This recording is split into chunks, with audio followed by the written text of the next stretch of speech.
Let's see the four different sounds of letter I.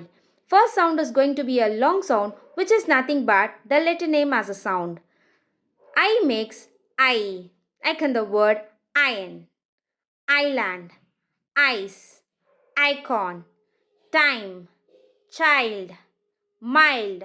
In these words, we are getting I as I.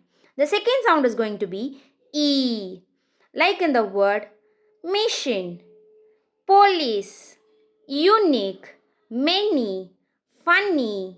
In these words, we are getting E sound for letter I, and then Y also makes E sound here. The third sound is going to be the short sound of I, which is E, like in the word internet, igloo, India, insects.